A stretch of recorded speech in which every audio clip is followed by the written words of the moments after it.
पाप के ताप से अपने मन को हटा ले तो क्या बात है। भोग के रोग से पाप के ताप से अपने मन को हटा ले तो क्या बात है। सारी दुनिया का एकदम भरम छोड़ दे, आत्मचिंतन जगा ले तो क्या बात है।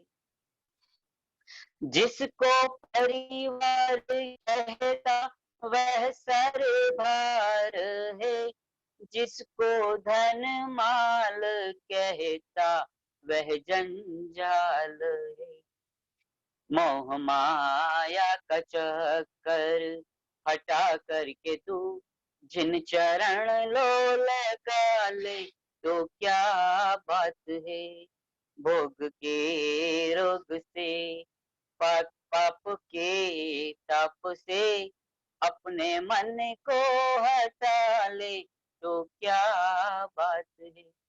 राग की आग में द्वेष की कीच में फंस गया बीच में क्यों संभलता नहीं। चांद सी आत्मा ग्रहण में दब गई, फिर इसे जगमगा ले तो क्या बात है। भोग के रोग से पाप के ताप से अपने मन को हटा ले तो क्या बात है। मेरी मेरी तू कहता है, मेरी है क्या, सोच ले और समझ ले बस देरी है क्या। ज्ञान की है कसौटी तेरे हाथ में, तू खरी खोटी कस ले तो क्या बात है। भोग के रोग से पाप के ताप से अपने मन को हटा ले तो क्या बात है। तू अनादि से चक्कर लगाता रहा, देव नर पशु नरक योनि पाता रहा। कर्म ने तो घुमाया तुझे आज तक, तू घरम को घुमा दे तो क्या बात है। भोग के रोग से पाप के ताप से अपने मन को हटा ले तो क्या बात है।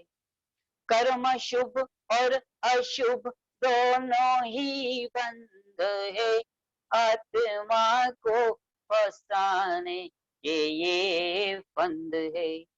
रोक दे कर्म को पहले संवर से तू, निर्जरा कर मिटा दे तो क्या बात है। भोग के रोग से पाप के ताप से अपने मन को हटा ले तो क्या बात है।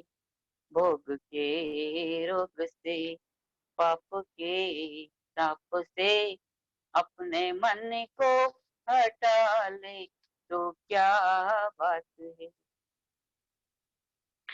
अब अपना समीक्षण ध्यान का विषय चल रहा है और इसमें अपन ने शुरुआत में क्या कर रहे हैं, अपनी कषायों से मुक्ति का उपाय। कषाय छोटा से थोड़े से अपन समझ ले, कषाय किसे कहते।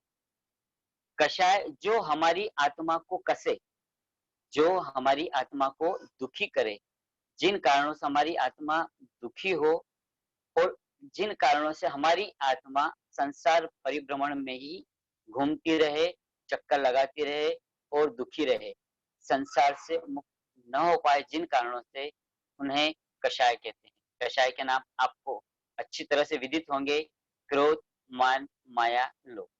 हमने पिछले अध्याय में क्रोध, मान, माया पर विजय प्राप्त करने के लिए हमने प्रयास किया और संकल्प लिया। आज अपना विषय है लोभ। आज का अपना विषय क्या है? लोभ। आज हम लोभ पर कषाय का चिंतन करेंगे और अपनी कषाय लोभ कषाय से मुक्त होने का प्रयास करेंगे। सबसे पहले एक सुव्यवस्थित आसन, जिससे आप 15 से 17 मिनट के आसपास स्थिरता से बैठ सके, ऐसा बना ले आसन। मुख्य ध्यान रहे कि रीढ़ की हड्डी हमारी सीधी रहे, प्रमाद अवस्था हमारी बैठक में न रहे, प्रमादी अवस्था में हम न बैठें और एक रीढ़ की हड्डी को सीधा रखते हुए,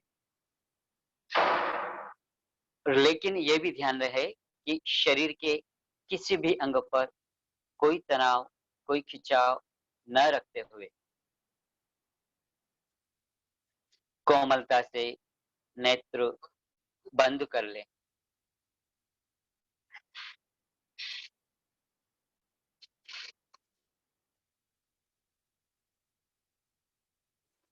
शरीर शिथिल रहे, शरीर के किसी भी अंग पर कोई तनाव, कोई खिंचाव न रहे। मन की एकाग्रता के लिए आज हम एक अद्भुत प्रयोग करेंगे। हमारे चर्म चक्षु तो बंद रहेंगे, लेकिन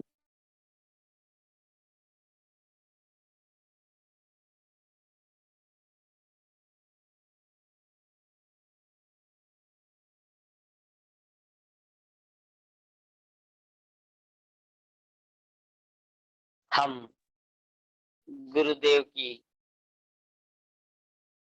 सभा में उपस्थित हैं। इमेज करें, गुरुदेव हमें स्पष्ट दिखाई दे रहे हैं। उनका समतामयी चेहरा हमें दिखाई दे रहा है।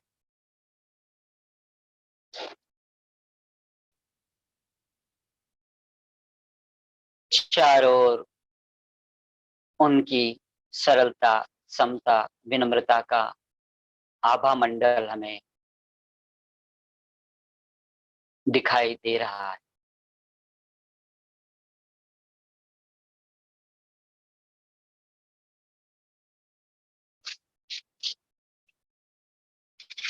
साक्षात गुरुदेव के दर्शन हमें हो रहे हैं।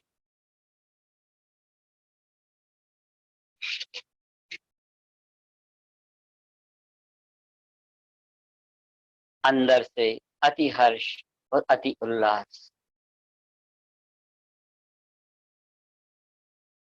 अहोभाव से हम उनके दर्शन कर रहे हैं।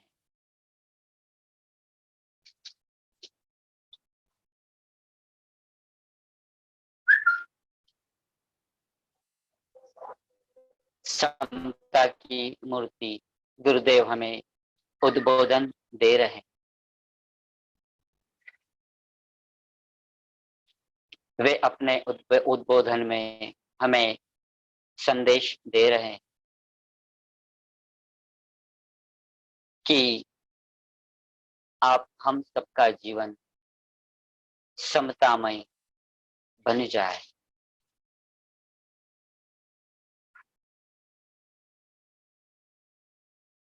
कभी नव तत्व के माध्यम से,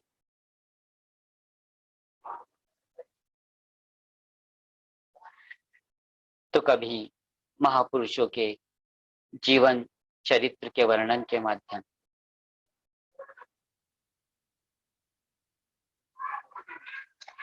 उनका एकमात्र लक्ष्य, उनकी शरण में जो भी आए वह समतामय बन जाए। अलग अलग सूत्रों के माध्यम से, अलग अलग कथानक के माध्यम से वे हमें समता का संदेश दे रहे।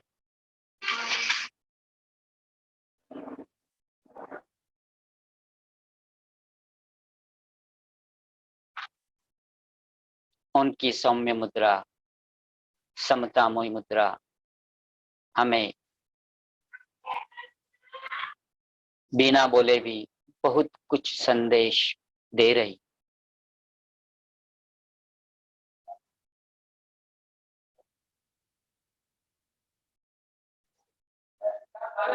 गुरुदेव की वाणी के माध्यम से हमारे भीतर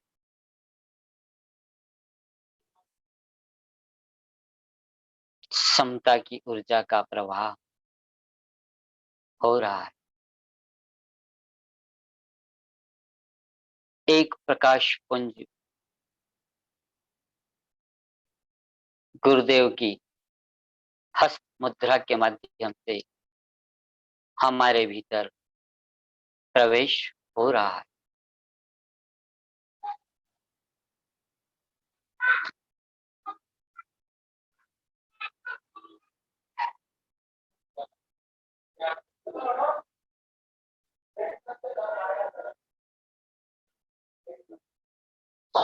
क्योंकि गुरुदेव अच्छी तरह से जानते हैं कि समता का महत्व क्या होता है, समता से लाभ क्या होते हैं। वे अपने हर सूत्र के माध्यम से, हर सिद्धांत के माध्यम से दया, दान, व्रत, तप के माध्यम से हमें समता के प्रवाह में भिगो रहे हैं।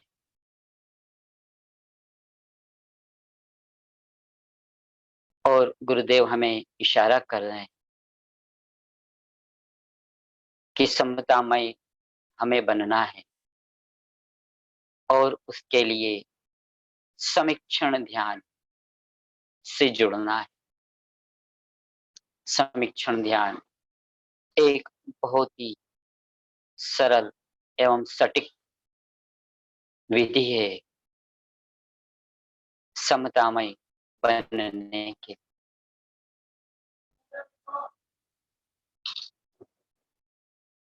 आत्मानुभूति जरूरी है, बाकी सब मजबूरी है। आत्मानुभूति जरूरी है, बाकी सब मजबूरी।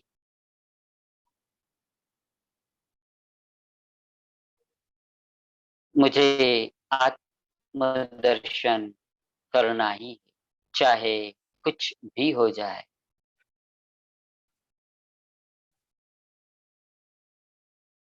क्योंकि सच्चा सुखी होने का एकमात्र उपाय आत्म साधना, आत्म साधना, आत्म साधना।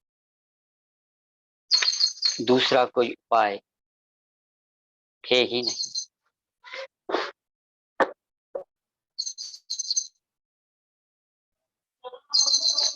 भीतर झांकता हूं तो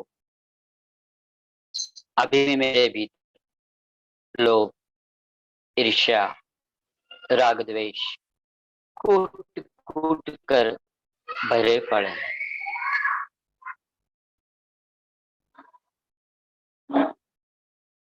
लेकिन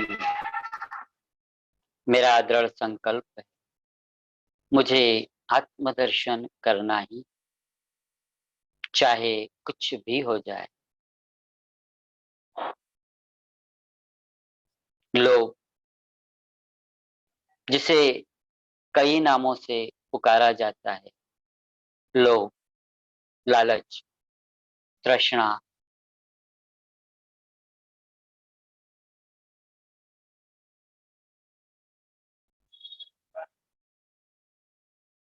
यह लोभ रूपी नागिन मुझे प्रति क्षण डस रही है।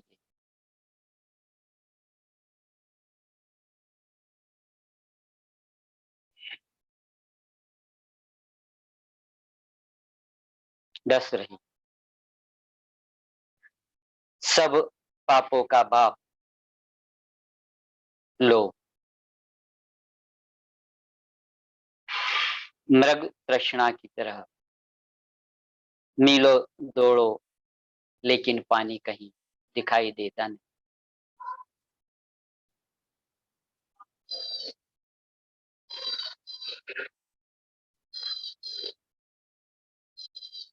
जरा चिंतन करें, जरा चिंतन करें।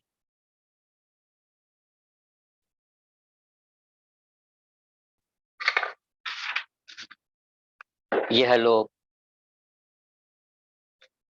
किन किन रूपों में प्रकट हो जाता है?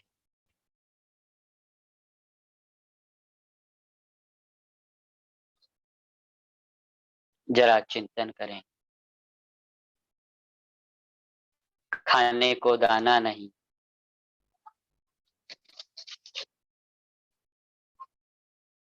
भूख जोर से लग रही है, कहीं से इच्छा कि कहीं से 10-20 रुपए मिल जाए तो अपनी क्षुधा शांत कर। कहीं से 10-20 रुपए मिले नहीं तो 100 की चाह, 100 मिले 1000 की चाह, कहीं से 1000 मिल गए लाख रुपए की चाह, कहीं से लाख मिल गए तो करोड़पति बनने की इच्छा, अरबपति बनने की इच्छा। जितना आगे उतनी दौड़ तेज, जितना आगे उतनी दौड़ तेज। कहाँ रुकती है यह तृष्णा? आकाश के समान अनंत, कहीं और छोर नहीं। अनएंडेड वे, जिसका कोई अंत ही नहीं।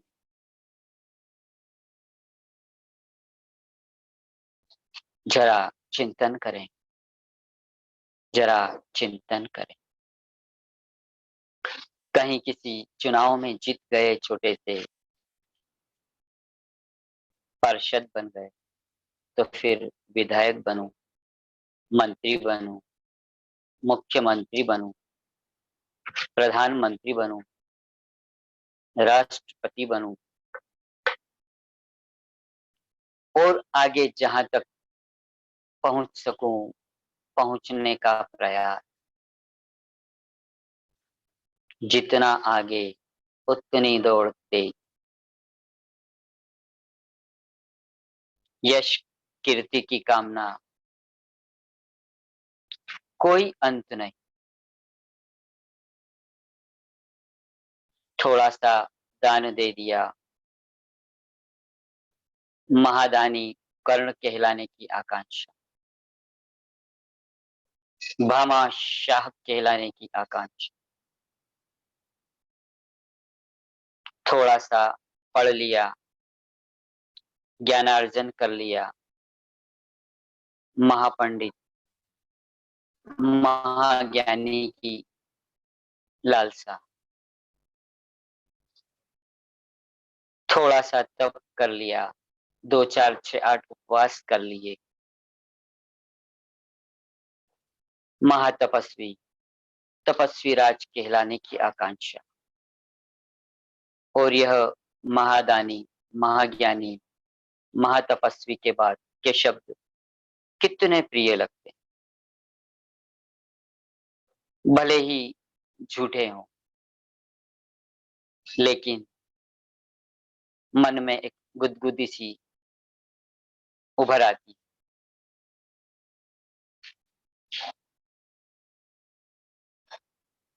धन का लोभ, यश का लोभ, पद प्रतिष्ठा का लोभ, और इसी लोभ के वशीभूत होकर मैं अपना जीवन झूठ, चोरी, बेईमानी, अनाचार, अत्याचार, हिंसा, क्या क्या नहीं कर लेता हूं। जो भी कर सकता हूँ कर लेता हूँ, इसी लोभ के वशीभूत होकर। पाप का कोई डर नहीं, कर्म बंध का कोई डर नहीं। जैसे भी हो, मेरी इच्छाएं पूर्ण होना चाहिए, मेरे लोभ की पूर्ति होना चाहिए, मेरी वासनाएं पूर्ण होना चाहिए। लेकिन इन पवित्र चिंतन के क्षणों में मुझे विचार करना है, क्या इन वासनाओं का, इस तृष्णा का कहीं अंत है? नहीं, आकाश के समान अनंत है। इनकी पूर्ति तो असंभव है। क्या मेरा जीवन इसीलिए है कि मैं पाप की गठरी को इकट्ठी किए जाऊं और अपने आप को दुर्गति का पथ बना लूं? नहीं, मैंने मनुष्य जन्म पाया है, महापुरुषों का शरणा पाया है। मुझे इस लोक कषाय से मुक्त होना है, क्योंकि कहा गया है सब पापों का बाप लोभ।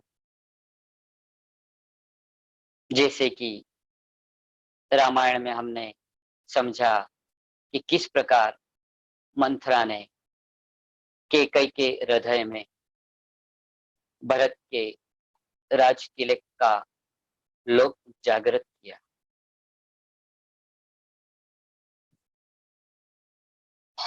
लोभ जगा तो मान भी सर पर चढ़कर बैठ गया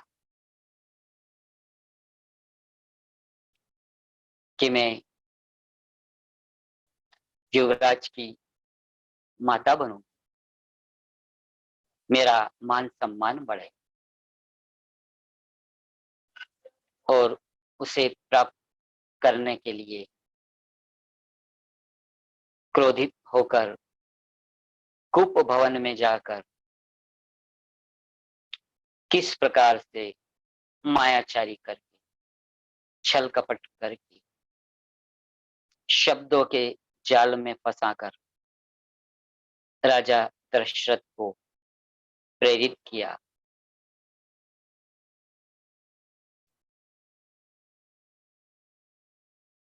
और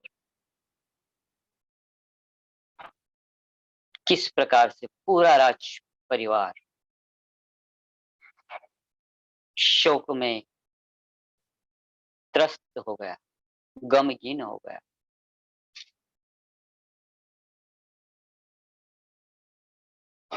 क्रोध से मान, लोभ से मान, क्रोध, मायाचारी सभी प्रवेश कर गए और इसी लोभ के वशीभूत होकर कितना बड़ा अनर्थ।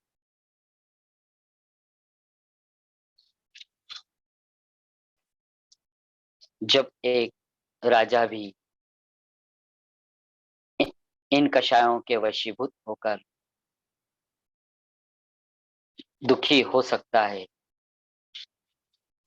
तो फिर हम किस खेत की मोती? नहीं, यह लोभ, अपूर्णीय लोभ मेरे लिए घातक है। मुझे इससे मुक्त होना है, मुक्त होना है, मुक्त होना है। संतोष के माध्यम से इस लोभ कषाय पर मुझे विजय प्राप्त करना है, चाहे कुछ भी हो। मैंने मनुष्य जन्म पाया है, महापुरुषों का शरणा पाया है। मुझे इस लोभ पर विजय प्राप्त करना है। जैसे जैसे मेरा दृढ़ संकल्प मजबूत हो रहा है, लोक के पुद्गल परमाणु पेट के यहाँ एकत्रित हो रहे हैं, नाभि के स्थान पर एकत्रित हो रहे हैं, तभी पेट फूल जाता है और नाभि के रास्ते से लोक के पुद्गल परमाणु बाहर की ओर निकल रहे हैं, निकल रहे हैं, निकल रहे हैं।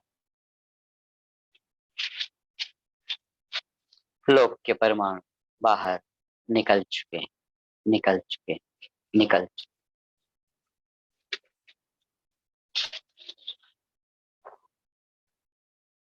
अद्भुत शांति का अनुभव, क्योंकि मेरा एक और प्रबलतम शत्रु लोक पर मैंने विजय प्राप्त करने का संकल्प लिया। अब कैसा भी प्रसंग हो, जो मिलेगा उसमें मुझे सेट हो जाना है, लोभ को हावी नहीं होने देना है, सदैव संतोष धारण करना है, सदैव संतोष, सदैव संतोष, सदैव।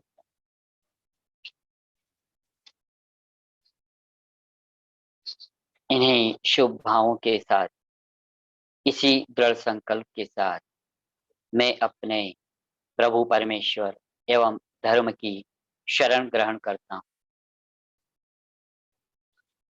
अरिहन्ते शरणं पवज्जामि,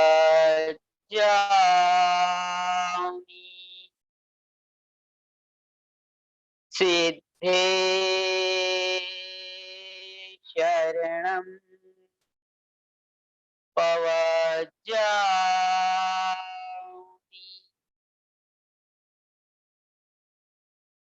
साहु शरणं पवज्जामि, केवली पन्नतं धम्मं शरणं पवज्जामि। मैं अरिहंत, सिद्ध, साधु एवं केवल प्ररूपित दया धर्म की शरण ग्रहण करता हूँ। इसी संकल्प के साथ, इसी दृढ़ प्रतिज्ञा के साथ अब लोभ नहीं, सदैव संतोष युक्त जीवन यापन करूंगा और हृदय में सरलता एवं समता रूपी लक्ष्मी को विराजमान करूंगा। इन्हीं संकल्प के साथ, इसी दृढ़ प्रतिज्ञा के साथ ओम शांति शांति शांति। दोनों हाथों से मालिश करते हुए आंखों को ऊर्जा दे, कोमलता से आंखों को खोल ले। ओम शांति शांति शांति।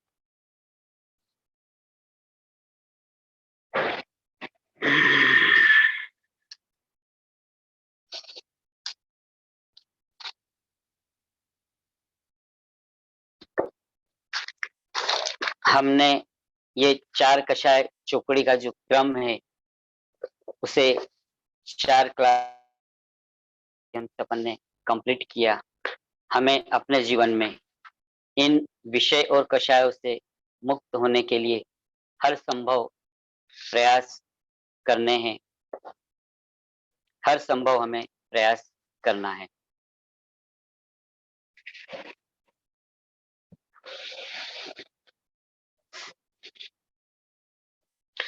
अब ध्यान का हमारा मूल मूल प्रयोजन क्या है, हम वो समझ लें कि हमारा ध्यान का मूल प्रयोजन है हमारे जीवन में समता का जागृत हो, समता जागृत हो, समता का पोषण हो।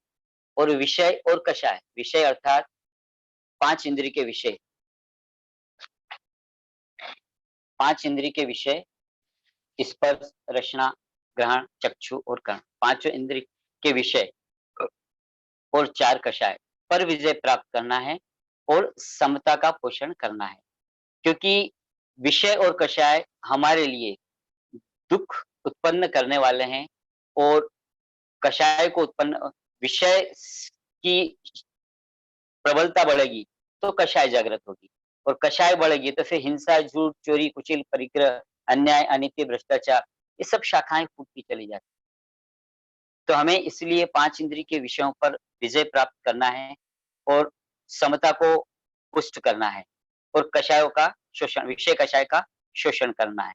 हम इसी लक्ष्य से अपना विषय शुरू से लेकर आखिरी तक चलाएँगे। सेंटर पॉइंट एक ही रहेगा, समता का पोषण और विषय कषाय का शोषण। तो इसी प्रयास में आगे बढ़ने के लिए हम एक छोटे से उदाहरण से समझेंगे।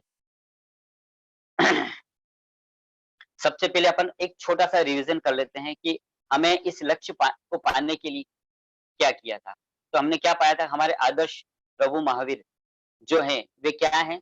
पूर्ण सुखी है और हमें भी सुखी होना है ना? इसलिए वे हमारे आदर्श हैं। फिर सुख कहाँ पाया हमने? हमने उदाहरण के माध्यम से समझा था, हम घूमने-फिरने गए थे और उदाहरण से समझा था कि 5 इंद्रिय के विषय उत्कृष्ट भी हो, लेकिन यदि मन में शांति नहीं है, तो कुछ भी अच्छा नहीं लगता है। अर्थात सबसे महत्वपूर्ण फैक्टर है जो हमारे मन की शांति, उसके बिना सब कुछ अधूरा है। तो शांति हमारे लिए सब कुछ है, और जितने भी शास्त्र लिखे गए हैं, वे समता और शांति के पोषण के लिए ही लिखे गए हैं। और जितने भी व्रत, तप, दया, दान, भक्ति, पूजा, एक्स वाई जो भी हम क्रियाएँ करते हैं, उनके केंद्र बिंदु में एक ही है, समता और शांति।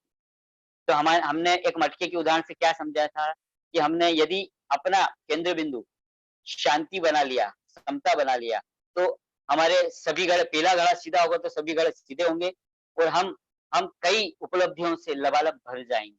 और यदि पहला घड़ा उल्टा है, यदि हमने समता और शांति को केंद्र बिंदु नहीं बनाया और कहीं न कहीं विषय कषाय को केंद्र बिंदु बना लिया, तो अर्थात हमारा घड़ा क्या हो गया? उल्टा गया। अब जितने भी घड़े, ये पहला उल्टा है तो बाकी सब भी क्या होंगे? उल्टे होंगे। उल्टे होंगे तो अब उसमें कुछ भी भरने की गुंजाइश नहीं रहेगी, अर्थात हम उपलब्धियाँ पा ही नहीं पाएँगे जीवन में। तो हमें उपलब्धि पाना है तो सबसे पहले केंद्र बिंदु बनाना है शांति को, समता को। अब आप में से किन-किन लोगों ने, कौन-कौन व्यक्ति ऐसे हैं जो अपने जीवन में केंद्र बिंदुता को बनाना चाहते हैं? हाथ खड़ा करके बताएँ। आप में से कौन-कौन व्यक्ति हैं जो अपने जीवन में केंद्र बिंदु में शांति को बनाना चाहते हैं? क्या नहीं, मुझे शांति चाहिए। कौन-कौन व्यक्ति हैं? हाँ, मेरे सामने जितने भी फ़ोटो आ रहे हैं, वे हाथ खड़े हैं, वे सभी शांति, अर्थात लगता है मुझे सभी ने अपने जीवन में शांति को अब केंद्र बिंदु बना लिया है। बहुत-बहुत धन्यवाद, बहुत-बहुत हृदय से अनुमोदना आपकी कि आपने अपने जीवन में लक्ष्य बना लिया है कि हमें अपने जीवन में समता और शांति को बनाना है। व्यक्ति ने जिस व्यक्ति ने अपने जीवन में समता और शांति को यदि केंद्र बिंदु बना लिया है, उसे इस जगत की कोई ताकत भगवान बनने से नहीं रोक पाएगी। इस जगत की कोई ताकत उसे भगवान बनने से नहीं रोक पाएगी। तो अब अपन इस लक्ष्य को पाने के लिए क्या करना है, उस विषय पर आगे बढ़ते हुए अपन ने क्या पाया था कि हमारी शुरुआत बड़ों के चरण स्पर्श से होना चाहिए। वह आपने, वैसे आपका क्रम पहले से ही होगा, और यदि आप में से 1-2 व्यक्ति भी ऐसे होंगे जिनका क्रम नहीं होगा, उन्होंने शायद शुरू कर दिया होगा कि अपनी शुरुआत बड़ों के चरण स्पर्श से ही हो। फिर अपन ने क्या पाया था? सोच की सही दिशा, मास्टरमाइंड यानी सोच की सही दिशा। वही व्यक्ति आगे बढ़ पाएगा जिसकी सोच की दिशा सही होगी। तो अब हमें इस लक्ष्य को पाने के लिए हमने क्या पाया था? जो हमें मिले, उसमें हमें सेट होना।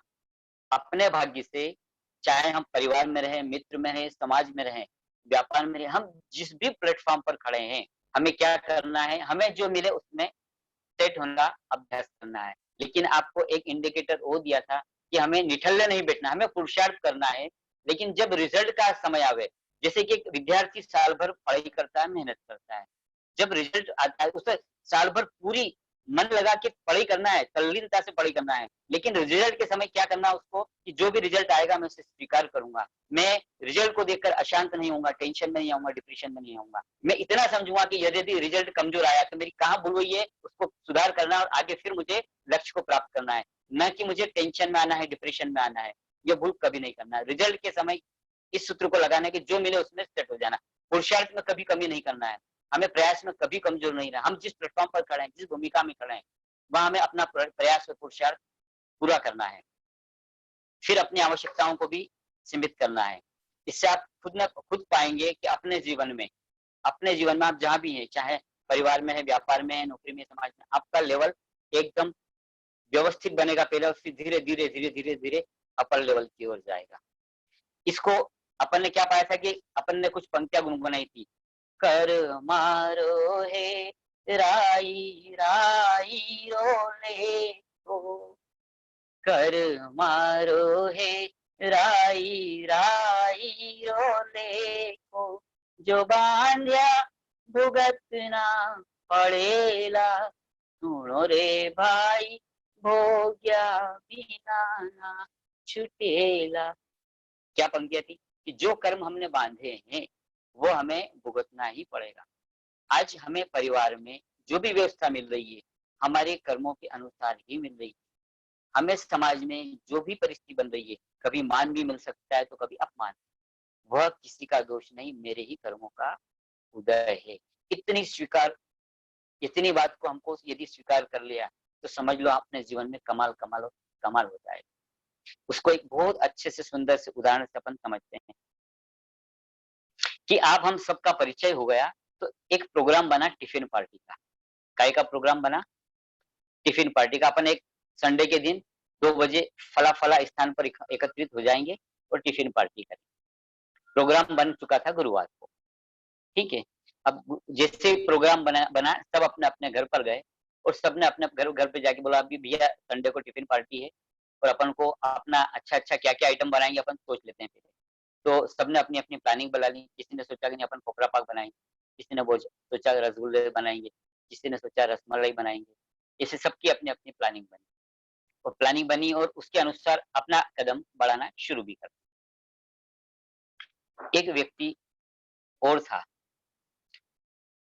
अब उसका भी प्लानिंग बन गया, उसके घरवालों को भी मालूम पड़ गया ऐसी-ऐसी प्लानिंग बनी है, तो मिसेज़ ने उस व्यक्ति से कहा कि अपने को संडे को पिकनिक पार्टी में का प्रोग्राम बना है, चलना है, तो क्या बनाएँगे? तो संयोग से पतिदेव कहीं किसी कारण से मूड खराब था, चाहे कहीं बोलचाल हो गई थी या चाहे कहीं नुकसान हो गया था। कोई भी कारण बना हो, मन अशांत था, नेगेटिविटी चल रही। लेकिन जैसे ही पत्नी ने बोला कि अपन क्या बनाएँगे? तो मन अशांत था तो क्या हुआ? पतिदेव जल्द आ गए, कि अभी 4 दिन पड़े हैं, क्यों दिमाग खराब करते हो अभी? बना लेंगे अपन, ठीक है। अब पति ने क्रोधित अवस्था में अपना जवाब दिया।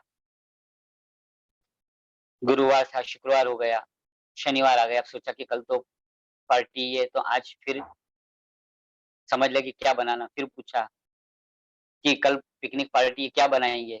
तो पतिदेव फिर झल्ला गए, क्योंकि अभी अभी उस नेगेटिविटी से उभरे नहीं थे, कि क्यों बार-बार मेरे सामने ये बात रखते हो?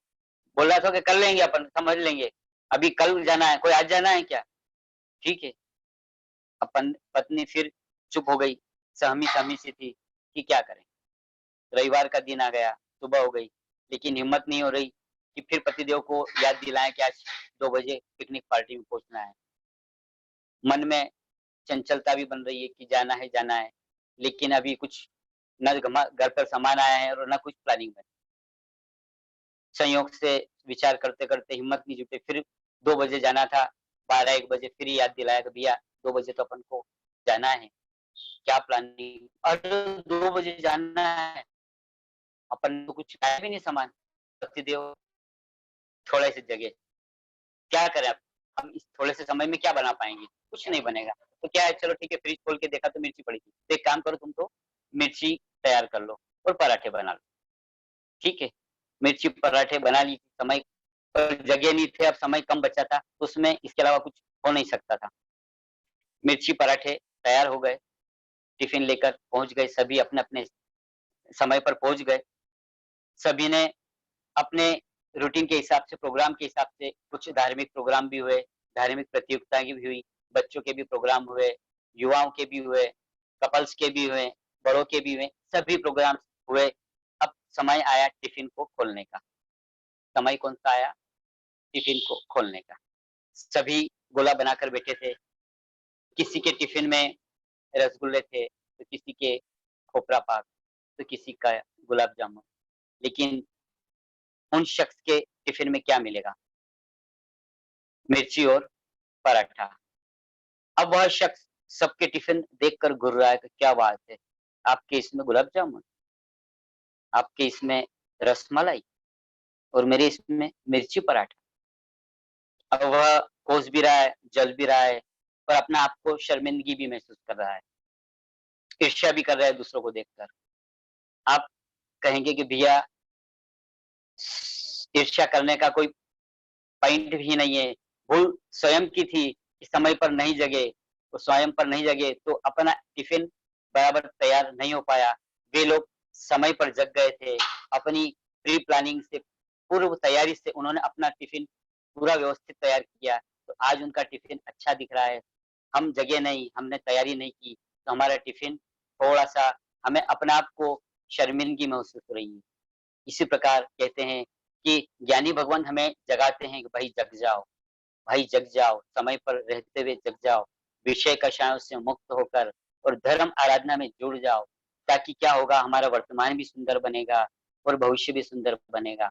लेकिन होता क्या है, हम क्या सोचते हैं अभी कोई क्या उम्र है, अभी तो बहुत समय पड़ा है, कर लेंगे, कर लेंगे, अभी तो ये करना बाकी है, अभी ये करना बाकी है। हम पूरा जीवन सांसारिक, सांसारिक, सांसारिक आयोजन, प्रयोजन और अपनी सभी लालसाओं को पूरा करने में पूरा समय व्यतीत कर देते हैं और अपनी वास्तविक तैयारी के लिए हम सजग नहीं हो पाते हैं। इसीलिए क्या होता है कि हमारा टिफ़िन कमज़ोर तैयार होता है और फिर क्या होता है कि हमारे समकक्ष व्यक्ति वो 10 साल में हम तो यहीं रह गए और वो वहाँ पहुँच गए, अब उसे देखकर ईर्ष्या करते हैं। हम उसे देखकर ईर्ष्या, वो वहाँ इतना आगे बढ़ गया, इतना पैसा कमा लिया, इतना आगे बढ़ गया, इतना पद मिल गया, इतना प्रतिष्ठा मिल गया, पहले तो कुछ नहीं था। अरे भाई, उस व्यक्ति ने कोई पुण्यवानी कमाई होगी पिछले समय, पिछले जन्म में, तो आज वो वहाँ पहुँच गया। शायद हमने कोई कमजोरी रखी होगी, इसलिए हमारा टिफ़िन कमज़ोर है, हमारी पुण्यवानी कमज़ोर थी, तो हमारा टिफ़िन कमज़ोर। इस प्रकार से हमें इस टिफ़िन को उदाहरण को देकर हमें समझना ये है कि हम अपना टिफ़िन व्यवस्थित तैयार कर रहे हैं, आज से तैयार करें। इसकी तैयारी क्या करना है, आज से करना है। ये नहीं सोचना है कि कल कर लेंगे, परसों कर लेंगे, अभी तो ये पड़ा है, अभी तो ये करना है, अभी तो वो करना है। वो भी करें हम, उसके लिए कहीं मना नहीं है, लेकिन हमारे वर्तमान के जीवन को भी सुंदर बनाना है और भविष्य को भी सुंदर बनाना है। तो हमें अपने जीवन को बहुत व्यवस्थित बनाना है और उसके लिए क्या करना है, जो मिला उसमें सेट हो जाना है। क्या होगा? बहुत बड़ा लाभ मिलेगा। कैसे मिलेगा? कि जो मिला उसमें सेट होगा यदि हम, तो क्या होगा कि हमारे मन में किसी के प्रति नेगेटिविटी उत्पन्न होगी ही नहीं। किसी के प्रति मन में द्वेष जागृत होगा ही नहीं। किसी के प्रति वैर-विरोध जगेगा ही नहीं। अशांति मन में आएगी ही नहीं। किसी से वैमनस्य नहीं होगा। सबसे प्रेम, वात्सल्य, करुणा सदैव बनी रहेगी। तो जब मन अशांत नहीं होगा, नेगेटिविटी नहीं होगी, तो क्या होगा कि हमारी काफ़ी कुछ एनर्जी बच जाएगी। जैसे कि हम किसी की बुराई सुनने में इंटरेस्ट नहीं लेंगे क्योंकि हमारा कोई दुश्मन नहीं, सब मित्र है। तो किसी की बुराई सुनेंगे नहीं। तो हमारी बहुत एनर्जी वेस्ट होता है क्या हमारा कई समय तो कई घंटे तो हमारे बुराई करने और सुनने में व्यतीत हो जाता है और हम अपने मूल लक्ष्य तक नहीं पहुँच पाते हैं। हम अपने लक्ष्य तक नहीं पहुँच हमारी एनर्जी को वेस्ट करते रहते हैं। बहुत सारी एनर्जी वेस्ट कर लेते हैं और यदि हमने एनर्जी को वेस्ट करने से नहीं बचाया, इस प्रोसीजर को नहीं समझा तो हम उन्नति नहीं पा पाएँगे। जैसे कि उदाहरण से समझते हैं कि एक सफल किसान होता है, वह खेती करता है, तो क्या करता है कि क्रमशः अपना सब काम करता है, लेकिन एक महत्वपूर्ण स्टेप आती है खेती में कि जब पौधा 6, 8, 10 इंच का हो जाता है, तो वह किसान निंदाई करता है। जैसे कि मक्का बोया है, तो मक्के के अलावा दूसरे पौधे कोई छोटे-मोटे उग जाते हैं, तो वो क्या करता है, उन्हें निकाल देता है। क्यों निकालता है? कि यदि उन्हें नहीं निकाला, तो उस भूमि में जितनी उर्वरा शक्ति पड़ी है, जितनी ऊर्जा है, वह शक्ति मूल पौधे को न मिलेगी और वह दूसरे पौधे खा जाएँगे, तो मूल पौधा क्या हो जाएगा, वह दब जाएगा, वह ग्रोथ न नहीं पा पाएगा। तो वो सफल किसान क्या करता है, उस खेत की निंदाई करता है, मतलब वेस्ट पौधों को, फालतू पौधों को उन्हें बाहर कर देता है। जब वो बाहर कर देता है, तो अब उसकी ऊर्जा क्या होती है, अपने मूल पौधे पर आकर और उसकी ग्रोथ को बढ़ा देती है। उसी प्रकार हमें भी समझना है कि हमारी एनर्जी कहाँ-कहाँ वेस्ट हो जाती है। तो उस वेस्ट होने से, उस एनर्जी को वेस्ट होने से हमें बचाना है। किन कारणों से हमारी एनर्जी वेस्ट होती है, हम उसे भी समझने का प्रयास करेंगे और हम अपने मूल लक्ष्य को पाने में, कम समय में हम अपने मूल लक्ष्य को बहुत अच्छे से पा सकते हैं, उसके लिए हमें अपनी एनर्जी कहाँ वेस्ट होती है, उसे भी समझना बहुत ज़रूरी है।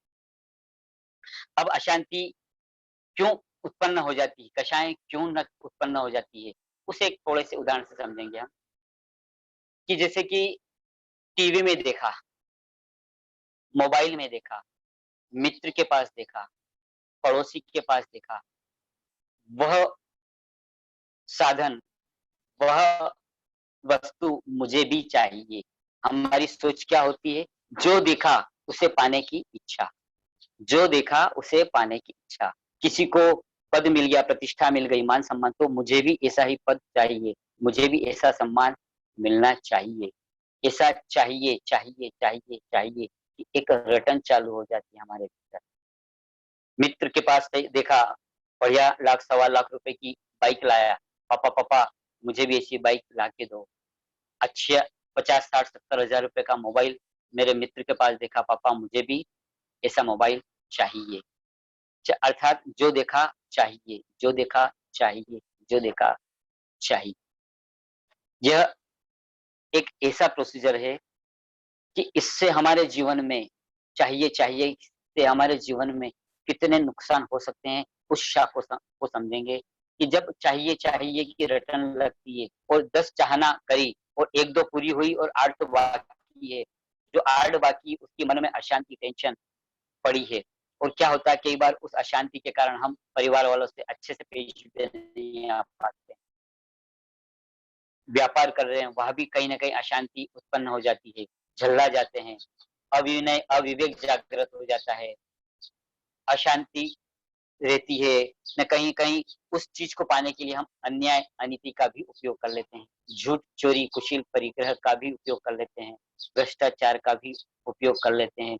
शनैः-शनैः, शनैः-शनैः हमारे जीवन में सब विकृतियाँ प्रवेश कर हमें मालूम ही नहीं पड़ता है कि कब, कहाँ, कैसे, क्यों आ गई यह विकृतियाँ और हमारे जीवन में प्रवेश कर जाती है अन्याय, अनीति और गलत दिशा में हम चले जाते हैं। कई बार तो व्यक्ति विषय वासना के वशीभूत होकर आजकल हम देखते हैं मोबाइल में कैसे-कैसे फंक्शन आते हैं, कामुकता को जागृत करने वाले फंक्शन आते हैं और व्यक्ति उन्हें देख-देख कर अपनी लालसा को, विषय वासना को भड़का लेता है और हम देख रहे हैं कैसे-कैसे कृत्य आए दिन हमें सुनने को मिल रहे हैं। रीज़न वही कि हमारा अटैचमेंट कहाँ है। सबसे हमारा जीवन टिका हुआ है ये दिखावे पे कि हम क्या देख रहे हैं, हम क्या सुन रहे हैं, उसके आधार पर हमारी सोच बनती है। अर्थात हम क्या देखते हैं, क्या सुनते हैं, क्या सोचते हैं, किस प्रकार के लोगों से अटैचमेंट है, कहाँ-कहाँ टीवी में किस प्रकार के प्रोग्राम से अटैचमेंट है, मोबाइल में किस प्रकार के मोबाइल से अटैच, यह पूरे फैक्टर्स हमारे जीवन के निर्माण में और जीवन को दुर्गति में ले जाने में बहुत बड़ी भूमिका निभाते हैं। इसलिए माता-पिता हमेशा अच्छी सोसाइटी में अपना फ्लैट, अपना बंगला बनाते हैं, ताकि अच्छे वातावरण में हमारा परिवार, हमारे बच्चे रहेंगे, क्योंकि संगति का हमारे पूरे जीवन में असर पड़ता है। तो संगति आजकल तो मोबाइल की बहुत बड़ी संगति हो गई, तो हमें वहाँ भी पूरी वॉचिंग रखना है कि इन टेक्नोलॉजी से हम जुड़े जुड़े कोई तकलीफ नहीं, लेकिन विकास के लिए, विनाश के लिए नहीं। हम इस टेक्नोलॉजी से जुड़े लेकिन विकास के लिए, विनाश के लिए नहीं। जिन जिन अटैचमेंट से हमारे 5 इंद्रिय के विषयों में पेट्रोल का काम करती हैं, जो अटैचमेंट वहाँ से बचना है हमें। विषय और कषाय में जहाँ पेट्रोल की भूमिका जो-जो फंक्शंस, जो-जो प्रोग्राम, जो-जो मित्र भूमिका निभाते हैं, उनसे हमें दूर हटने का प्रयास करना होगा। क्योंकि क्या देखा आपने? जो देखा उसे पाने की इच्छा, उससे क्या पाया हमने?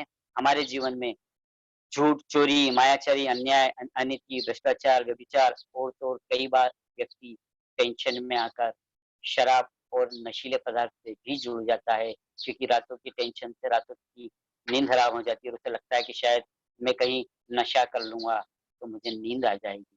तो इसी प्रकार से हम अपने जीवन में किस-किस प्रकार से प्रवेश हमारे जीवन में किस प्रकार से प्रवेश कर जाती है, उस प्रोसीजर को भी समझना है, हमारा चिड़चिड़ापन भी बढ़ेगा, अशांति भी जो बढ़ेगी, झगड़ा भी बढ़ेगा, टेंशन भी बढ़ेगा और हमारा स्थान परिवार में भी डाउन होगा, व्यापार में भी डाउन होगा, समाज में भी डाउन होगा। हम जहाँ भी रहेंगे, हम मित्रों में भी डाउन होगा, अर्थात हमारी गति भी उच्च गति की बजाय हमारी गति दुर्गति की ओर आगे बढ़ जाएगी और हमारा जीवन कहीं न कहीं दुर्गति का पात्र बन जाएगा। इसीलिए हमें अपने जीवन में जो मिला उसमें सेट होना है, जो मिला उसमें से कम करने का प्रयास करना है और उसके साथ-साथ क्या करना हमें, जो देखा उसे पाने की इच्छा को हमें नहीं रखना है और उसके लिए ये जो अपने चर्चा हुई है, जो मिला उसमें सेट होना, ये हकीकत में एक पात्रता को तैयार करने का प्रोसीजर है। पात्रता को तैयार करने का प्रोसीजर है। जैसे कि आचार्य भगवान ने एक दिन प्रवचन में बोला था कि जिस प्रकार से बारिश होती है, बारिश का पानी या कहते हैं बारिश का नहीं, स्वाति नक्षत्र का पानी, स्वाति नक्षत्र का बूंदे जब गिरती है, वे बूंदे शिप में भी गिरती है, समुद्र में भी गिरती है और सर्प के मुंह में भी जाती है। बूंद सब एक जैसी है, लेकिन सर्प के मुंह में जाते ही वह जहर बन जाती है, समुद्र में गिरते ही वह खारी हो जाती है और शिप में गिरते ही वह मोती बन जाती है। बूंद वही है, पात्र अलग-अलग थे, तो अलग-अलग पात्रता के अनुसार उस जल ने अपना निर्माण किया। तो उसी प्रकार हमें सबसे पहले अपनी पात्रता को सही बनाना है, पात्रता को जागृत करना है। यदि हमने पात्रता को जागृत कर ली, तो हमें कई स्थानों से कई अच्छी-अच्छी बातें ग्रहण करने की कैपेसिटी बढ़ जाएगी। जिस प्रकार से कई जगह जैसे अभी रामायण और महाभारत भी चल रहा है, तो उसमें भी हमें कई अच्छे-अच्छे थॉट्स, कई अच्छे-अच्छे प्रसंग सीखने को मिल सकते हैं, समझने को मिल सकते हैं। तो इस प्रकार से हमें क्या करना है अपने जीवन को ध्यान से जोड़ना है। कैसे जोड़ना है? ध्यान से। अब कई लोगों का प्रश्न आते हैं कि भैया ध्यान में मन नहीं लगता है, ठीक है। श्रमणोपासक में मैंने बरसों पहले, कम से कम भी तो 15-17 साल हो गए होंगे, श्रमणोपासक में मैंने आचार्य श्री रामेश का एक प्रवचन का पार्ट पढ़ा था। बहुत ही मार्मिक, जो कि मुझे आज तक याद है। बहुत अच्छा लगा था, बहुत ध्यान से सुनिएगा कि उन्होंने उनमें उस दृष्टांत में क्या कहना चाह रहे थे, मुख्य बात वो है। ऐसा नहीं कि मैं हूबहू कह पाऊँगा क्योंकि बहुत पहले पढ़ा था, पर उसमें भाव क्या पड़े थे, वह प्रस्तुत करने का प्रयास करूँगा मैं। कि एक भिखारी था, भिखारी था, वह रोज दर-दर की ठोकर खाता था, भीख माँगता था, जैसे-तैसे अपना पेट भरता था, लेकिन परेशान था। बारिश का समय आता था, भीग भी जाता था, कई बार बीमार भी पड़ जाता था। ठंड आती थी तो ठिठुर भी जाता था और तब भी बीमार पड़ता था। गर्मी आती तो तपती धूप में घूमता रहता था, क्योंकि भूख लगती तो धूप में घूमना भी पड़ता था, तब भी लू भी लग जाती थी और परेशान होता था। बहुत दिनों से परेशान था, तो एक हमारे निर्मल जी संघवी जैसा दयापात्र व्यक्ति था। तो उन्होंने सोचा कि यार ये व्यक्ति बहुत परेशान होता है, इसकी परेशानी समझ। तो उन्होंने समझा, तो भैया मेरे पास तो कुछ नहीं है, लगती है तो कहीं से भी माँग कर लेता हूँ, लेकिन ना तो कुछ ओढ़ने-बिछाने का है, ना कोई छत है। तो उन्होंने बोला कि ठीक है यार बेटा, मेरी बात सुन, एक काम कर, मेरे पास एक यहाँ से 10 किलोमीटर दूर पर खेत है मेरा और वहाँ पर एक कमरा बना हुआ है, लेकिन वो 10 साल से बंद है। 10 किलोमीटर दूर और 10 साल से बंद है, वहाँ अभी मेरा जाने का काम भी नहीं पड़ रहा है। एक काम कर, वो खाली पड़ा है, तू अपना जीवन यापन वहाँ पर बसर कर लेना, और उसको वहाँ की चाबी दे दी। तो उसने चाबी वापिस निर्मल भैया को थमा दी कि भैया 10 किलोमीटर दूर मेरे से तो जाना नहीं होगा, ठीक है। निर्मल भैया ने चाबी वापस ले ली। अब वो परेशान होकर घूम रहा, किसी और व्यक्ति के भी संपर्क में आया तो उन्होंने बोला कि यार देखो, उनने निर्मल भैया ने मुझे बोला था कि यार वहाँ कमरा है, पर भैया 10 किलोमीटर तो कैसे जावा है? तो उन्होंने समझाया, भैया तुम इतने परेशान हो रहे हो, उससे तो अच्छा है कि धीरे-धीरे करके 10 किलोमीटर पहुँच जाओगे, तो जीवन भर का आराम मिल जाएगा। ठीक, उसने हिम्मत जुटाई, किसी ने मोटिवेट किया तो उसने थोड़ी हिम्मत जुटाई कि ठीक है मुझे जाना चाहिए। ठीक है, उसने कदम बढ़ाए, जैसे-तैसे थकता-हारता पहुँच गया उस स्थान पर। अब उसने ताला खोला और दरवाज़ा जैसे ही खोला और तुरंत बंद कर दिया। अरे! कितना कचरा, कितने कीट-पतंगे, कितने जाले, कितने मच्छर-मकड़ी, कितना गंदगी, कितनी धूल जमी हुई, क्योंकि बरसों से बंद पड़ा था। उसने बंद कर दिया कि नहीं, मैं यहाँ नहीं रह सकता। ठीक है, फिर बाहर बैठ गया। अब मुझे बताओ, उसकी समस्या का समाधान होगा क्या? नहीं होगा। क्या करना पड़ेगा उसको? अब यदि उसको और कहीं आश्रय तो है नहीं, बड़ी मुश्किल से मिला था, तो क्या करना पड़ेगा? उसको क्या करना पड़ेगा कि उसे उसे सफाई के लिए अभियान शुरू करना होगा। कहीं से फिर उसने दिमाग लगाया 2-4 8 दिन फिर थोड़े दिन बाहर पड़ा रहा वो, लेकिन परेशान होता क्या करता? उसने कहा कि चलो ठीक है, किसी ने राहगीर ने समझाया कि भैया उसकी सफाई कर लो, कमरे की सफाई क्या बात है, हो जाएगी। तो उसने कुछ साधन जुटाए, कहीं से कपड़ा ढूँढा, कहीं से पानी ढूँढा, कहीं से झाड़ू ढूँढी पुरानी-सुरानी कहीं से पड़ी हुई थी। तो धीरे-धीरे उसने क्या किया, सफाई शुरू करी। अब वो बरसों से बंद कमरा पड़ा था, तो क्या 10-20 मिनट में सफाई हो जाएगी उसकी क्या? नहीं होगी, क्योंकि बरसों से बंद पड़ा था। तो उसमें उसने फिर उसने किसको उसको किसने फिर मोटिवेट किया, भैया इतने वर्षों से बंद पड़ा था तो समय तो लगेगा, लेकिन एक बार अच्छे से सफाई कर ली और रहना शुरू कर दिया, तो फिर आपको इतनी मेहनत नहीं करना पड़ेगी। फिर तो हल्की-फुल्की डस्ट आएगी, हल्की-फुल्की गंदगी आएगी, वो 5-10 मिनट में आप साफ कर लोगे और नित्य प्रतिदिन बहुत सुकून और आराम से आप रह पाओगे। ठीक है, उसने मेहनत करी, उसने झाड़ू भी लगाई, बागरा भी लगाया, पोछा भी लगाया, सर्फ का भी उपयोग किया, सब कुछ उपयोग करके और कमरे को चकाचक कर। अब मुझे बताओ उसकी समस्या हल हुई या नहीं? हो गई ना, क्योंकि जो गंदगी थी, बरसों से पड़ी थी उसको सफाई कर ली और क्या किया अब क्या करता था कि अब यदि हल्का-फुल्का किसी कारण से कहीं कोई डस्ट आ जाती थी, तो वो नित्य प्रतिदिन सुबह-शाम एक बार झाड़ू लगा लेता था और पूरा कमरा स्वच्छ था और सुकून से अपना जीवन यापन करना शुरू कर। इसी प्रकार से हम क्या करते हैं, हम पिंड छुड़ाकर भाग जाते हैं। अरे भैया ध्यान में मन तो लगता ही नहीं, मन तो इधर-उधर भागता है। बेचैन और ज़्यादा बेचैन होता है और ज़्यादा परेशान लगता है ऐसे समय। इस प्रकार से हम क्या करते हैं, ध्यान से पिंड छुड़ा लेते हैं कि नहीं ध्यान में मेरा मन नहीं लगता। मेरे भाई हाथ जोड़कर निवेदन है, कभी ऐसी भूल मत करना। हमें यदि सुख पाना है, तो हमारे भीतर जो गंदगी पड़ी उसको सफाई करना पड़ेगा। हम रोज़ बाहर से तो नहा लेते हैं, धो लेते हैं, एक से एक सुंदर वस्त्र पहन लेते हैं, लेकिन भीतर की गंदगी को कौन सफाई करेगा?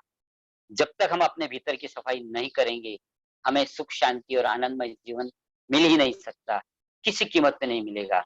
हम बाहर बाहर से कितने ही अच्छे शब्द बोल दें, को कहीं किसी से मिले, भैया हमारा जीवन बहुत आनंदमय हो रहा है, ठीक है, लौकिक भाषा बोलना चाहिए। लेकिन यदि हम अपने भीतर झाँकेंगे और मन क्यों नहीं लग रहा है, मतलब अर्थात भीतर मन में बहुत मैल पड़ा है।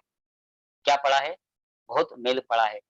मैली चादर ओढ़ के कैसे द्वारे तुम्हारे आऊं मैली चादर ओढ़ के कैसे। हमें ये संकल्प लेना है कि हमारे भीतर के मेल को हमें साफ करना है और वह उसका यदि कोई सटीक और सुंदर तरीका है तो वह है क्या है, समीक्षण ध्यान। समीक्षण ध्यान से हमको अपने भीतर की गंदगी को साफ करना है। अब अपने पिछले 3 सेशन आज का चौथा सेशन को एक समरी में के रूप में समझते हैं कि हम में से कौन-कौन व्यक्ति हैं, जैसे कि हम आज जिस प्लेटफ़ॉर्म पर खड़े हैं, माना कि वहाँ 2 रास्ते निकलते हैं। कितने रास्ते? 2। एक रास्ता निकलता है जो भगवान बनने की तरफ ले जाता है, अर्थात एक मार्ग ऐसा है जो भगवान बना देता है। वो एक मार्ग ऐसा है जो हमारे जीवन में राक्षसी प्रवृत्ति का प्रवेश करा देता है, अर्थात राक्षस बनने के लिए प्रेरित कर देता है और एक मार्ग उधर जाता है। तो हम में से हम कौन से मार्ग को चूज़ करेंगे? पहला या दूसरा? पहला है भगवान बनने का, दूसरा है राक्षस का। आपकी अंगुली खड़ा करके बताएँ कि आप कौन-सा पहला या दूसरा पहला है भगवान का और दूसरा है राक्षसी प्रवृत्ति का। आप कौन-सा चूज़ करेंगे? अपनी उँगली खड़ी करके आप हमें इंडिकेटर दें। मुझे जितने हाथ दिख रहे हैं वो पहले दिख रहे हैं, अर्थात हम सब भगवान बनना चाहते हैं। इसको एक दृष्टांत से सुनेंगे कि माना कि हमारा ये पेट है, क्या है? ये पेट है ना? इसमें 2 बलून हैं, कितने हैं? 2 बलून हैं। राइट हैंड साइड लिखा है उस बलून पर भगवान और लेफ्ट साइड लिखा है राक्षस। क्या लिखा है? राइट हैंड वाले बलून पर लिखा है भगवान और लेफ्ट साइड वाले बलून पर लिखा है राक्षस, ठीक है ना? अब होता क्या है कि उन बलून की विशेषता है वो फूटते नहीं है, यदि राक्षस वाला बलून बड़ा होगा, उसमें हवा ज्यादा भराएगी, तो भगवान वाला बलून छोटा हो जाएगा, और भगवान वाले बलून में हवा भराएगी तो राक्षस वाला छोटा हो जाएगा। ऐसी उन बलूनों में विशेषता है। अब जब हम अपने जीवन में जो देखा उसे पाने की इच्छा करी, जो देखा उसे पाने की इच्छा करी, अर्थात हमने अपने जीवन में लक्ष्य विहीन जीवन जीना शुरू कर दिया, जो दिखा उसे पाने की इच्छा करी। और एक और बहुत बड़ी भूल होती है हमारे जीवन में कि हम अपने जीवन में अपनी भूल को स्वीकार करते ही नहीं। हम अपनी भूल को, अपनी गलतियों को दूसरे पर थोपते कि उसके कारण ऐसा हुआ, उसने ऐसा किया, उसने वैसा किया। हम अपने जीवन भर में यही भूल करते हैं, हम अपनी भूल को कभी स्वीकार नहीं कर पाते। तो क्या होता है कि अपनी भूल को भी स्वीकार नहीं करते हैं। ज्ञानी भगवान महापुरुष भी का भी सानिध्य मिलता है, धर्म आराधना से जुड़ने के लिए प्रेरित करते हैं, लेकिन हम जुड़ नहीं पाते। तो वह व्यक्ति क्या होता है कि जो राक्षस वाला बलून है, जो देखा उसे पाने की इच्छा, वह उसमें हवा भराना शुरू हो जाती है। यदि यदि ऐसा करते हैं, तो जब जो देखा उसे पाने की इच्छा, तो राक्षस वाला बलून बड़ा होता जाता है और भगवान वाला बलून छोटा हो जाता है, छोटा होता जाता है। अर्थात जो देखा उसे पाने की इच्छा, तो उससे क्या होता है हमारे जीवन में अशांति, टेंशन, डिप्रेशन, चिड़चिड़ाहट बढ़ती जाती है, बढ़ती जाती है, बढ़ती जाती है, और हमारे जीवन में राक्षसी प्रवृत्ति प्रवेश कर जाती है। और जो भगवान वाला बलून छोटा होता है, अर्थात हमारे हृदय से सरलता, समता, विनम्रता, बड़ों की आज्ञा का पालन, ये सब क्या हो जाता है, विलुप्त होता जाता है। वह भगवान वाला बलून कमजोर पड़ता जाता है और उसका दबाव बढ़ता जाता है। तो इस प्रकार से हमारे हृदय से सरलता, समता, विनम्रता खो जाती है। और जैसे ही महापुरुषों का सानिध्य पाते हैं हम, तो क्या होता है, फिर यदि हमने अपने जीवन में शांति को लक्ष्य बना लिया, समता को लक्ष्य जैसे ही बनाया, वह भगवान वाले बलून में हवा भरनी शुरू हो जाती है। वह भगवान बनने वाला बलून बड़ा होता जाता है। फिर जो हमें मिला उसमें सेट होने का नेचर बन गया, उससे सेट करने का प्रयास शुरू कर दिया। जो मिला उसमें से कम करने का प्रयास शुरू कर दिया। अब कहीं विवाद होगा ही नहीं, भूल से फिर भी कहीं हो गया, तो तुरंत मिच्छा में दुक्कड़म, क्षमा याचना करके द्वेष भाव को पनपने नहीं देता है वह व्यक्ति। तो उसका बलून बड़ा होता जाता है, भगवान वाला बलून क्या होता जाता है, बड़ा होता जाता है। और क्या होता है, धीरे धीरे वह समीक्षण ध्यान से जुड़ता है, ध्यान आराधना से जुड़ता है, उसका बलून बड़ा होता जाता है, राक्षस वाला बलून छोटा हो जाता है। अर्थात उसके हृदय, उसके भीतर सरलता, समता, विनम्रता, शांति, प्रसन्नता, आनंद, प्रामाणिकता सब वृद्धि होती जाती है। सभी महत्वपूर्ण फैक्टर्स की वृद्धि होती जाती है। और जब जब ये बढ़ता है तो ये छोटा होता है, तो उसके हृदय से अविनय, अविवेक, अशांति, टेंशन ऑटोमेटिक गायब होते चले जाते हैं, गायब होते चले जाते हैं, गायब होते चले जाते हैं। तो इस प्रकार से हमने इस समरी के रूप में भगवान और राक्षस के उदाहरण के माध्यम से समझा कि हमें किस दिशा में चलना है और किस दिशा में से बचना है। और महत्वपूर्ण एक और पॉइंट है कि कर्म सिद्धांत पर श्रद्धा रखना, कि जो जैसे कि हमने टिफिन का उदाहरण भी दिया कि हम अपने कर्म सिद्धांत पर यदि विश्वास न रखेंगे और उसका उपयोग नहीं करेंगे तो भी लाभ नहीं मिलेगा। आपने अभी जिस प्रकार से रामायण में देखा होगा कि मर्यादा पुरुषोत्तम राम, जिन एक जिनका कि अगले ही दिन राज तिलक होने वाला है, एक राजा का बेटा, लेकिन जैसे ही सूचना दी गई, संदेश दिया गया कि आपको तो वनवास जाना है, उन्होंने हंसते हंसते स्वीकार कर लिया कि कोई तकलीफ नहीं, पिता आज्ञा सर्वोपरि, मैं वनवास जाऊंगा।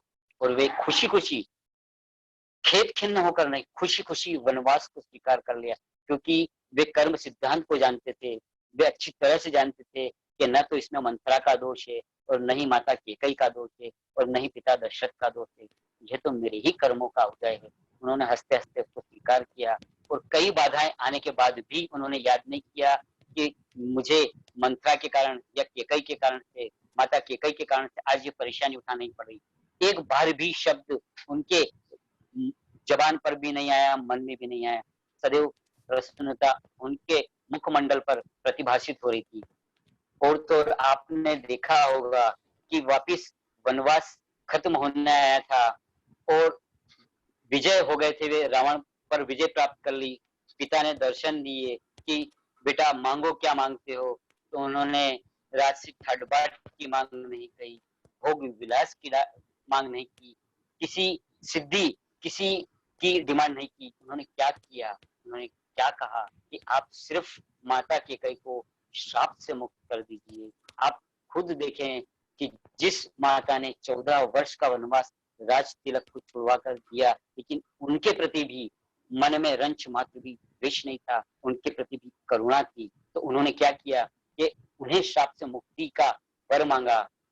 आप हम होते तो क्या मांगते, जरा हम चिंतन करें। लेकिन मर्यादा पुरुषोत्तम राम तत्व के ज्ञाता थे, निमित्त उपादान के ज्ञाता थे, कर्म सिद्धांत के ज्ञाता थे, और वे साधना करते थे, भेद विज्ञान करते थे, समता की साधना करते थे। इसलिए उन पर विषय कषाय हावी नहीं हुए, और उन्होंने हर परिस्थिति को बहुत अच्छे से डील किया, और आज वे युगों युगों तक सबके हृदय में बस गए। वह काम हम भी करें अपने जीवन में, ऐसी आप हम सबकी भी भावना बनेगी। तो हम भी अपने जीवन में समीक्षण ध्यान से जुड़े, और क्या करना है, हमको समता को पोषण करना है। इस प्रकार से अपने जीवन के जौहरी स्वयं ही बने, अपने जीवन के जौहरी स्वयं ही बने, क्या पता फिर ये मौका मिले ना मिले, क्या पता फिर ये मौका मिले ना मिले। इस प्रकार हमने अपने जीवन को सफल बनाना है। अब यदि आपके कोई डाउट्स हो, क्वेश्चन हो, तो आप बराबर लिख कर रखें। मैं कुछ प्रश्न आपसे पूछ लेता हूं कि आप उसका उत्तर दें। जिनको आता हो, ऋषि भैया थोड़ा वॉच करें, कौन उत्तर देना चाह रहे हैं, आप उन्हें इनवाइट करें। हमारे जीवन में ऐसी क्या भूल होती है जिससे हम राक्षसी प्रवृत्ति को इनवाइट कर देते हैं? हमारे जीवन में ऐसी क्या भूल हो जाती है जिससे हम अपने जीवन में राक्षसी प्रवृत्ति को इनवाइट कर लेते हैं, और हमारे जीवन में अशांति, चिड़चिड़ापन बढ़ जाता है? ऐसा क्या कारण है? आंसर,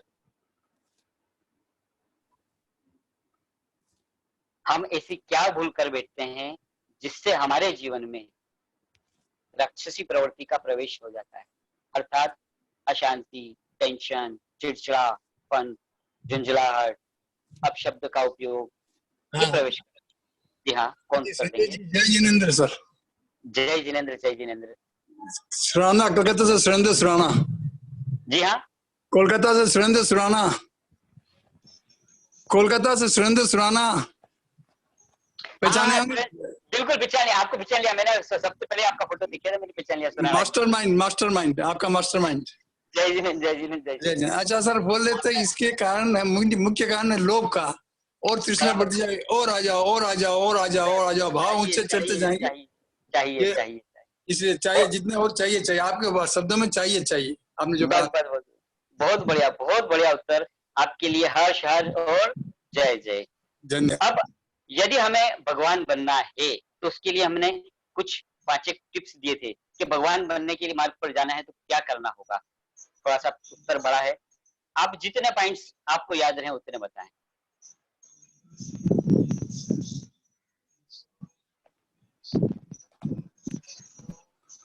सब अपना वीडियो ऑन कर ले पहले, तो देख सकूं मैं।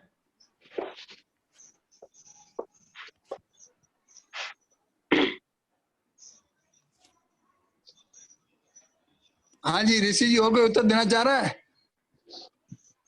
और कोई उत्तर दे रहा है कि नहीं? मैं बोलूं? और कोई दे रहा है क्या उत्तर? ऋषि जी आप बोलिए। और कोई उत्तर दे रहा है क्या? सुराना जी आप बोलिए, आप दीजिए। मन में शांति रखना सबसे पहले। बहुत बढ़िया, बहुत बढ़िया। और सही दिशा में हमारी जो कार्यक्रम जो भी करे, सही दिशा की ओर अग्रसर हो। बहुत बढ़िया, बहुत बढ़िया। और संतोष, मन में संतोष धारण करके, और फिर पुरुषार्थ करें, उसके ऊपर पुरुषार्थ से चलें।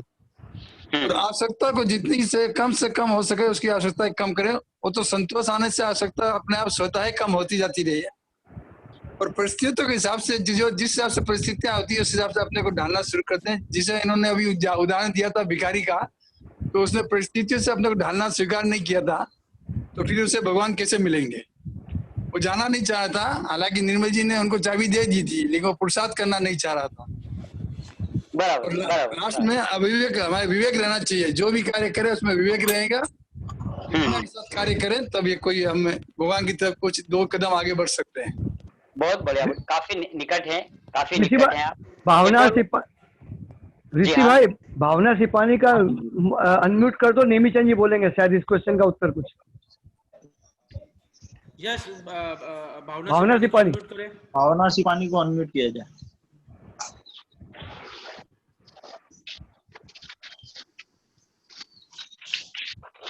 हुआ नहीं अभी तक अनम्यूट। यश, हाँ बोलिए नेमीचंद जी। बोलिए बोलिए भावना जी, बोलिए आप। जय जिनेन्द्र। नेमीचंद सिपाही बोलिए। जय जिनेन्द्र, जय जिनेन्द्र। जय जिनेन्द्र सिपाणी जी, जय जिनेन्द्र। मैं नहीं बोल रहा हूँ अभी, मैं नहीं बोल रहा हूँ, मैंने अभी ठीक है, तुरंत। ठीक है, ठीक है, ठीक है, ठीक है।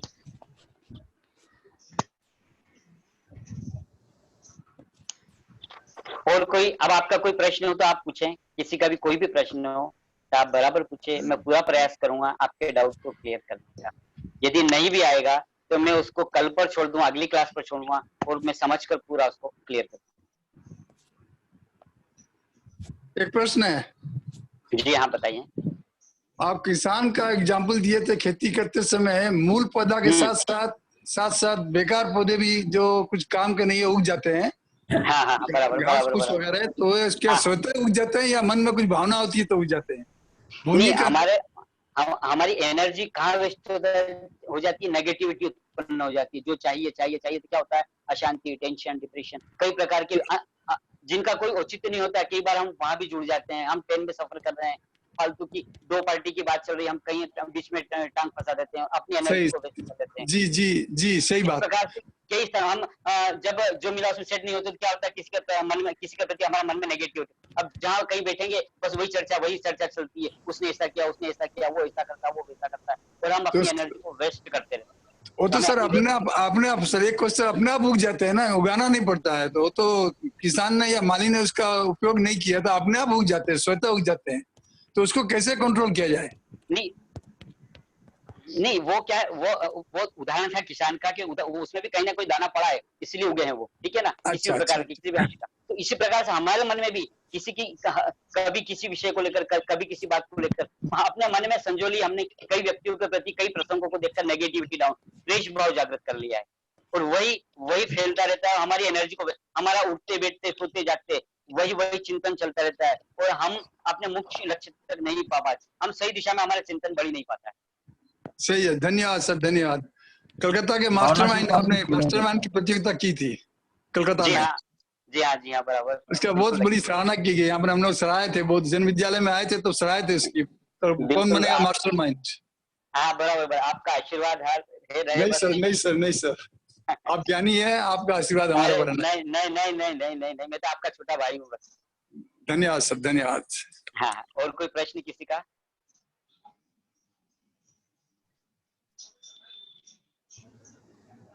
अंत में एक बात कहूंगा मैं आपसे, कुछ काम ऐसा करो कि पहचान बन जाए, कुछ काम ऐसा करो कि पहचान बन जाए, कदम ऐसे रखो कि निशान बन जाए, जिंदगी तो यूं ही सब जीते हैं मेरे दोस्त, जियो तो ऐसे जियो कि मिसाल बन जाए, जियो तो ऐसे जियो कि मिसाल बन जाए।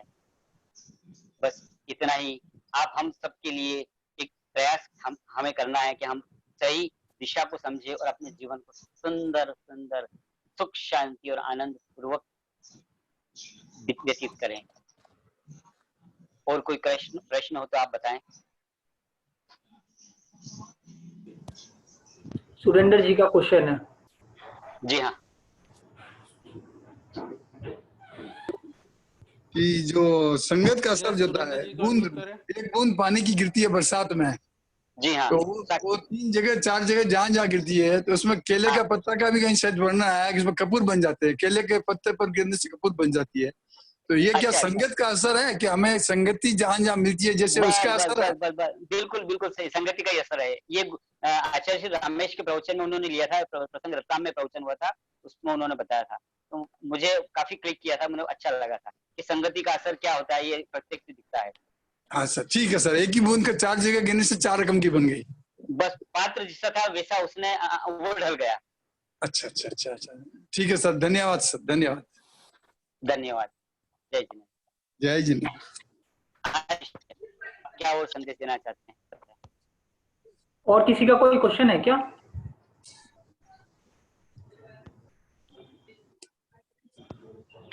कोई तकलीफ नहीं, प्रश्न बाद में भी याद आए तो आप नोट कर लें। आप अगली क्लास में अपन फिर उसका सॉल्यूशन ले लेंगे। अब अगली क्लास अपन लेके आएंगे ध्यान की सही विधि क्या है, अपन उस पर ध्यान करेंगे। कि ध्यान, कई लोग ध्यान करना चाहते हैं लेकिन जैसे ये अपन ने तो पहले तो वृत्ति संशोधन किया, अब महत्वपूर्ण टॉपिक पर आएंगे, उस पर बहुत गहराई से चर्चा करेंगे, बहुत गहराई से समझेंगे। यदि आपने ध्यान की सही विधि समझ ली तो समझ लो कि हम अपने जीवन में अपने लक्ष्य को निश्चित रूप से पा सकते हैं। उस पर बहुत अच्छे से अपन आने वाली क्लासेस पर चर्चा करेंगे। ऋषि, और कोई क्वेश्चन है? इनमें मैं संजय जी को धन्यवाद देना चाहूंगा कि वो टाइम से अपना कीमती समय दे रहे हैं हम लोग को। नहीं, आपके निमित्त से मैं भी शुभ प्रवृत्ति में जुड़ा हूँ इस बहाने। तो मेरा स्वयं का लाभ है ये। आप में से जिनका लाभ हो रहा है वो तो बहुत अच्छी बात है, पर मेरा स्वयं का लाभ हो रहा है। मेरा मूल प्रयोजन ये। हम सबको प्रयास करना चाहिए, जो हम लोग समीक्षण ध्यान के थ्रू सीख रहे हैं वो प्रैक्टिस करें, अपने लाइफ में उतारें, और अपने लाइफ में उतारने के साथ साथ अगर अपने इसमें चेंजेस आए तो दूसरों को भी दें। दूसरों से देने से क्या, अपने भी बहुत सारे थॉट्स क्लियर होंगे। तो इसी के साथ मैं आज का सेशन क्लोज करना चाहता हूँ। और किसी को प्रॉब्लम है, क्वेश्चन है, तो आप डायरेक्ट फोन करके भी पूछ सकते हैं। संजय जी ने अपना फोन नंबर दिया है। हाँ, क्योंकि क्या है, समय हो गया इसलिए, नहीं तो मैं तो अभी भी जब समय हो गया है तो आप अगली क्लास में भी ले सकते हैं या फोन से भी ले सकते हैं। बाई चांस आपको यहाँ पे नहीं पूछना हो, डायरेक्ट ही पूछना हो तो डायरेक्ट भी पूछ सकते हैं। ठीक है, जय जिनेंद्र। जय जिनेंद्र। जय जिनेंद्र।